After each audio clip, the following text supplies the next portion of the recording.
Hello and welcome to English Grammar for All. In this video I'm going to talk about if conditionals, and to start with I would like to say that we use the conditional sentences when we want to say that something is a consequence of or depends on something else. Let's start first with the zero conditional. We form the zero conditional by using if and present simple in the if clause, and the result clause is also in the present simple. We use it to talk about things which are always true, like for example laws of nature. Take this sentence, for example: if the sun shines, ice melts. Note here that if is similar to when, so if we replace if by when, the sentence goes like this: when the sun shines, ice melts. We also use it to talk about habitual activity or situation that happens in the same way every time. For example, I always go on the internet if I have an assignment. It is my habit. We also use it to talk about the behavior of people we know when they react in the same way every time. For example, if I stay up late, my parents get angry. Now we come to the first conditional. We form the first conditional by if followed by the present simple in the if clause, and the result clause would be by will plus the infinitive. We use it for in a number of ways. Firstly, to talk about things that are likely to happen in the present or the future. Like for example this sentence: if it rains, I will stay at home. We use it also to talk about a future possibility when we feel certain about our prediction.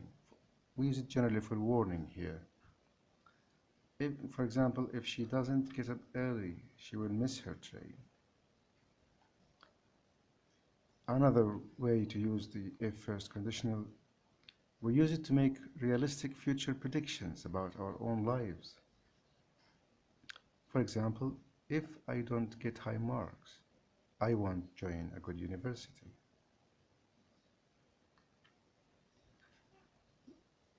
We can also use other models instead of will. For example, now we're going to talk about the result clause. In the result clause, we could use the imperative for given instructions, like if you say, if you need any help, call me.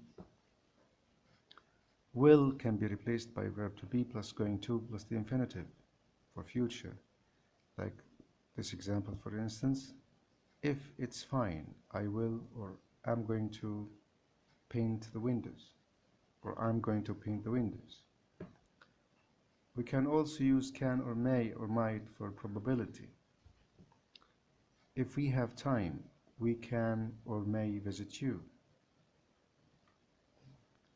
Must can be used for strong advice or warm feelings, to express warm feelings. Take these two examples, for instance: you must see your doctor if you think you've been infected. Another example, or the other example, you must visit us if you ever come to Cairo. Could is also used for making suggestions. For example, if you want, like this example, if you want to buy your brother a present, you could buy him a watch. We can also use should for warm feelings. You should visit us if you ever come to Hurghada.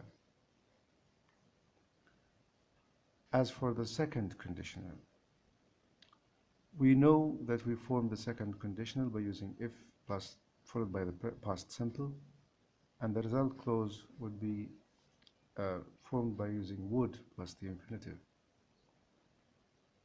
We use it in a number of ways. Firstly, we use the second conditional to express events or situations which are unlikely, imaginary, or impossible at present or future.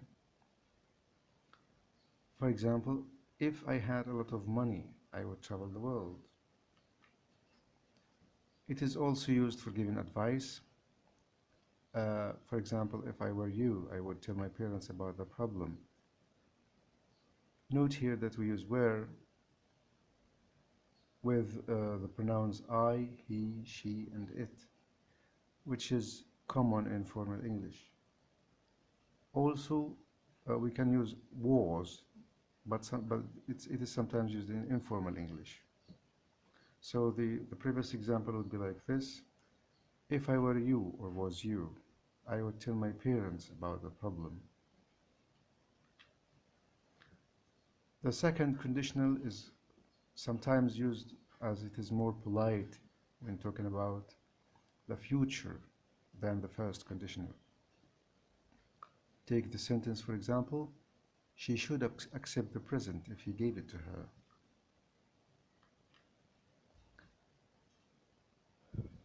Finally, we come to the third conditional.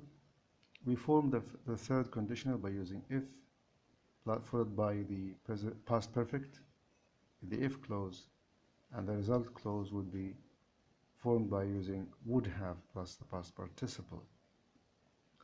It is used in a number of ways also. Firstly, it is used to talk about imaginary situations in the past. Take the sentence, for example, if I had known you were coming, I would have had a meal ready for you. It is used for expressing regret. When we say, for example, if I had studied harder, I wouldn't have got low marks. Another way of using if, the third conditional, it is used for criticism. For example, if he had been careful, he wouldn't have had such a terrible accident. Thank you for watching.